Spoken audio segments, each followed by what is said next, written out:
This podcast is with my older sister, Emily Bautista. She has been in show business since 18 years old, and we talk about her life in the business.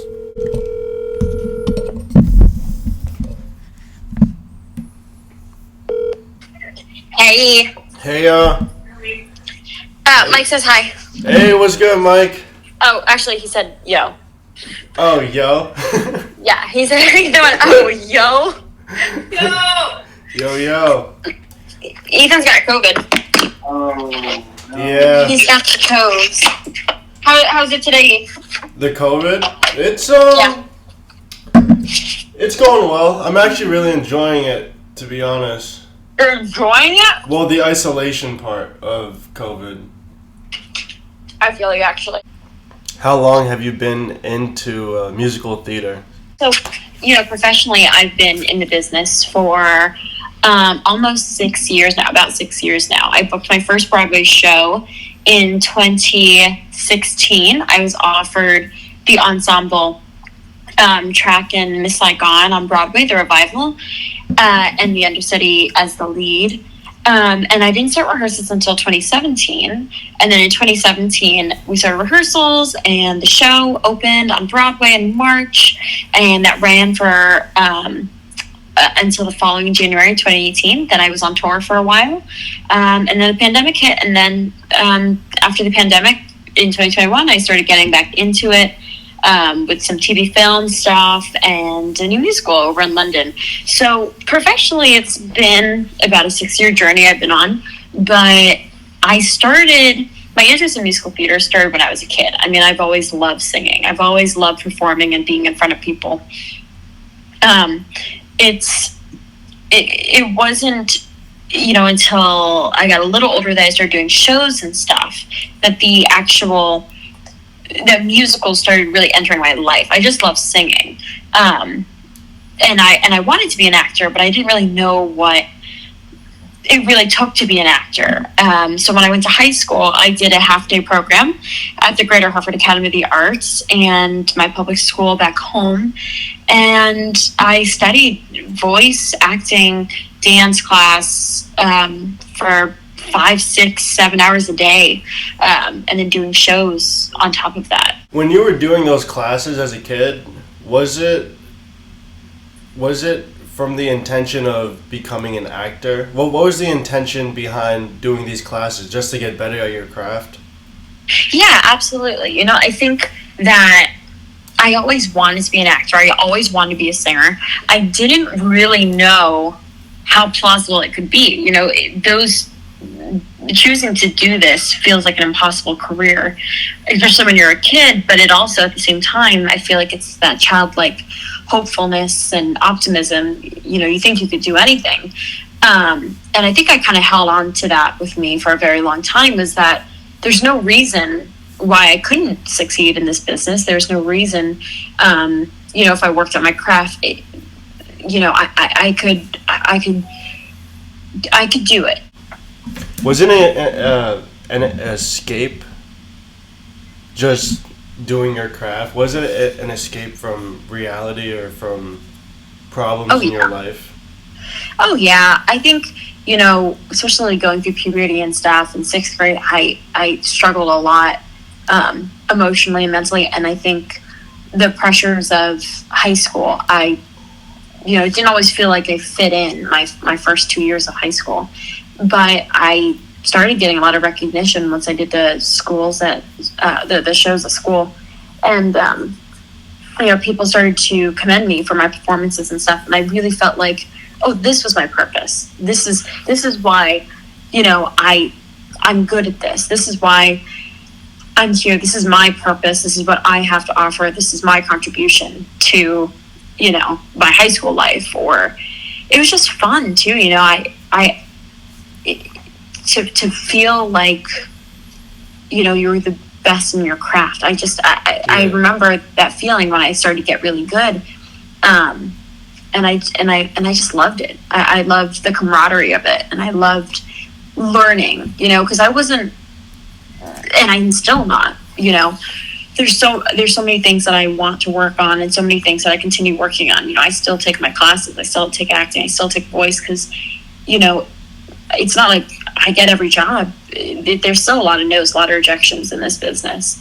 But knowing that what I'm studying on my own, and really working on my craft, it helps build the confidence. It's like, okay, I know what I'm doing, and this is how I do it, and someone will say yes, and some people will say no, and yeah.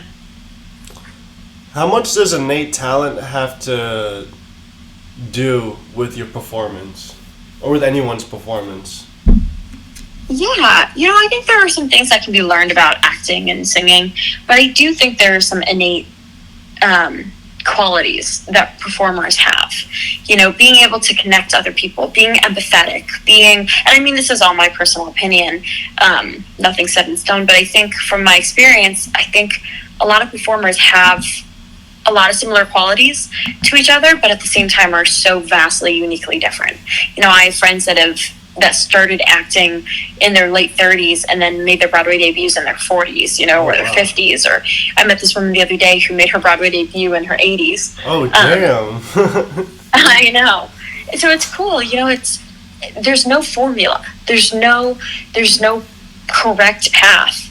Everyone's path really differs, and some differ extremely and some are very similar. But I think the innate talent that comes with it is the love for storytelling. I think that's going to be a big one. It's like, can you connect with other people? Are you empathetic? Can you feel for other people? Can you lend yourself to understand somebody else's words and interpret that? I think there's a creative aspect of an actor or performer that tends to be present, just naturally. What was the most surreal moment in your just in your career? Oh man. Or just a surreal moment where you're like, oh fuck, we're allowed to swear on this, by the way. Oh, sweet. You know what? I think it was the second time I went on for Kim in Miss Saigon on Broadway. I had 95 people there. I should just round up to 100. But I want to say it was I counted it because I was so obsessive and crazy. I was 93 people, or 94 or 5, I probably wrote it down somewhere, came to see the show the second time I went on for the lead. And there's this part, the way that our production of Miss Saigon starts is that Kim is standing on the stage, front and center, in the pitch black. And then you hear this helicopter sound. And then the spotlight comes up on you, and you look up, you hold your hat, you pull it back, look at the helicopter flying above you, and then the music starts to trickle in. And I get chills every time I think about that day, because, the first time I did it, it was the same feeling. It was just so surreal. But then I'm an energy person. I really believe that you can feel other people's energy. And I didn't even know that day how many people were there for me. And then I did the whole show. My second time going on, I walked out of the stage door, and the whole entire block was family, friends, high school friends, college friends, people who flew in, cousins. It was insane. It was just the amount of love and support. That was all I had wanted, was to share this with family and friends and celebrate that and tell stories. But I mean, it was feeling that amount of love and support was just overwhelming and so surreal. I mean, it was everything that we joked about as kids, right. And it was happening. And yeah, that was one of the coolest moments of my whole entire life. Was to be on Broadway and share that with friends, In terms of energy, do you feel the audience's energy? Oh my God, yeah, you absolutely. Do? How do you do that? You just listen to them? It's this thing when you're really committed or you really love the material that I found in my experience. It's I can feel when the audience is with me. Or I can feel, if I'm having an off day and I'm not sharing enough with them. I can feel when I'm being a selfish performer, or I can feel when I'm really telling the story and sharing that story with other people. But you can really kind of just feel it, engage it, and sense it. And then especially in the in-betweens, when the applauses come, or at the end, or when you look out into the audience and the lights come up, you can see who's there. All these little things kind of, you kind of feel it. You're like, okay, is this an audience that is excited to hear the story? Is this an audience that we're going to have to win over? And, maybe it could be argued that that's a mental game as well, for the actor, just to, going in with that mindset of being like, when I was on tour, we would go to really small towns, or like Midwestern cities that Miss Saigon was kind of a foreign subject or a foreign show for them. And it wasn't always the most well received. And, after one show, you go into the next kind of already thinking that you're like, it took a lot to win them over the last night. So it's kind of a give and take. It's like you put the energy out and you also receive the energy. Was Minari West End, or was that in London? It was another place in London. It was like a regional house in London. How did that differ from Broadway? It was definitely a quicker process than when I was performing on Broadway. This was 3 weeks of rehearsals, a week or two of shows, I believe. The process just was a lot quicker. But that's standard for different kinds of productions. The production time can vary over between different shows and stuff. Some it'll take like 5 weeks to tech. Some it'll take 1 week to tech. Working in London was really, really fun. It is very different.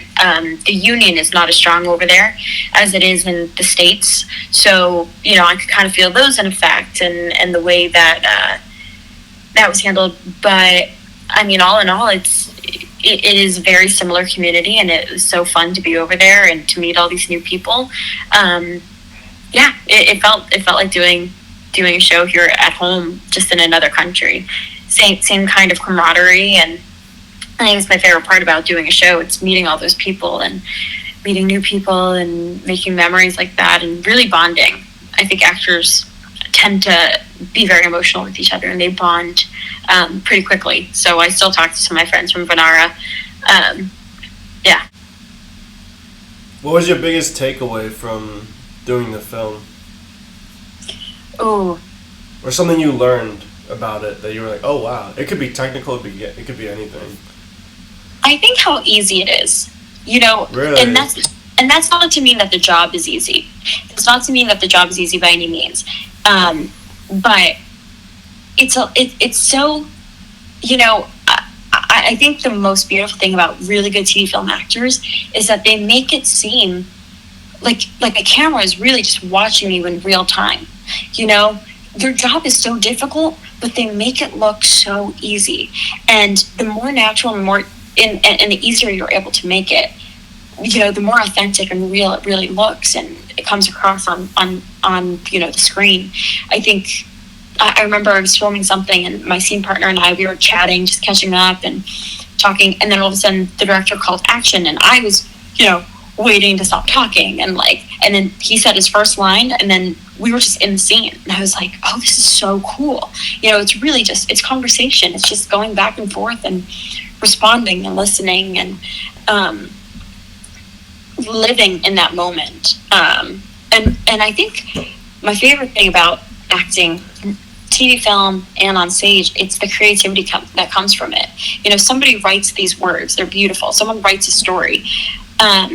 But kind of how, everybody has a different life and sees the world differently. Everybody can read those words differently. And there's so many details that, can be interpreted in so many different ways. And I think, the endless possibility of a script is pretty exciting. What do you want to do next? Like ice shows? What do you do at ice show? What's an ice show? Like, remember we saw High School Musical on ice? Oh, yeah. Would you? Oh, my God. Would you do that? Yeah, absolutely. Oh, God, I don't think I'm that skilled as an ice skater yet. Oh, shit. Yeah, that's true. But, do they even pay well, do you think? I don't know. They've got to. I feel like they've got to pay well. It's pretty entertaining. I was pretty good, especially Yeah. since Disney. Like, I feel like they should. I mean, I would hope that they're taken care of. Yeah, for real. How about they should have like a movie on ice? That would be cool. Like Ocean's 11 on ice. Yeah, but what else? What else happens in your cool life, Ade? Uh, but like, what would you want to do next that you feel like you would just kill it at? Oh, Movies? I would love to originate a Broadway show. That was a concise version of Emily's and my podcast. Bye.